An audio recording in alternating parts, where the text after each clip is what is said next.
I've got a problem, and that problem is I've got this car sitting here. It's been waiting a long time to be resurrected. I started restoring this car 3 years ago. When I say started, I mean I pulled it apart. Now, it's really easy to pull a car apart. It's another thing to put it all back together again and make it work. I've been sitting on this procrastinating for quite some time, making very minuscule progress. Today's the day I decided to reboot this project. This is the start of what's going to be quite a lot of videos, I imagine, because the work that's ahead of me, there's plenty of it. When you embark on a mission such as this, there's doing the job, and then there's doing the job and recording it and uploading videos on a continual basis. So I'm committing to a pretty large amount of work here. I hope you're going to stick with me on the journey as I get this Triumph TR8 back on the road. So what we're talking about here is this little bad boy. This is a Triumph TR8. This came into Australia decades ago from America.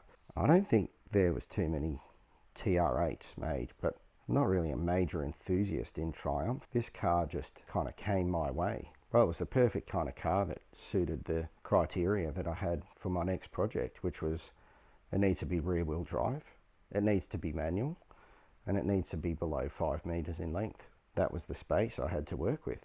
We Aussies like our rear wheel drive cars. Rear wheel drive cars with a manual transmission are a thing that is sought after in this country. To get something is actually a major ask. But fortunately, there was a company in England called Triumph who were making shocking cars and had a terrible reputation for build quality. So the Triumph name is behind the piece you see in front of me. Very, very controversial in its styling, both when it was new. Nowadays, I think special people like me like these cars. I like a car because it's unique and it's different. Ford Mustangs, for instance, I like them, I respect them, but they're just everywhere, dime a dozen. Triumph TR8 though, that's something else. This is a car that weighs in around about 1,000 kilograms all up with a 3.5 litre V8. I don't think it's going to be super fast. Nothing old is fast these days. You can go and buy a new Tesla and clock a quarter mile time in 12 seconds. That's just the reality of the world we live in now and the way technology has moved on. But this little thing with a 3.5 litre V8 and 1,000 kilogram curb weight, I think it's going to be a fun little car with a 5-speed manual. This thing's going to turn heads. There's the car. As you can see, it's a convertible. It's left-hand drive still.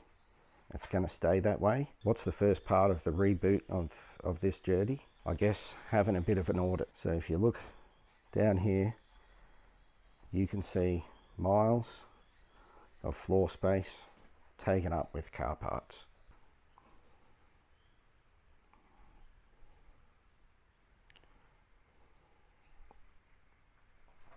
The goal today was to take a bit of a stock of all of these parts, sort out which of these need to be painted black and get them put aside ready to be prepared and painted, as that's going to be probably one of the first steps I take in this journey. Under the covers here you can see the seats are already retrimmed, so they're sitting here waiting to go in. As far as having what's necessary to get this job done, I've got pretty much everything. All of the parts that I took off this car when I dismantled it have been bagged and tagged, so I know exactly where they go when it comes time to return them.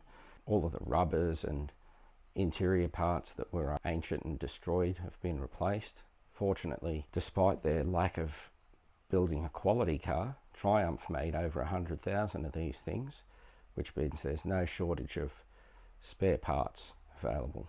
Just had to get them from England. I suppose from one point of view, it would have been a good idea for me to decide to do a YouTube channel before I started pulling apart a car. Then I could have brought a lot more content to the channel. But anyway, it is what it is. I've been convinced to do YouTube through friends that have had an influence over me. Otherwise, I would never have even thought to capture any of this stuff to bring it onto an audience so people could watch it. So halfway through, it's a better place to start than never doing it at all.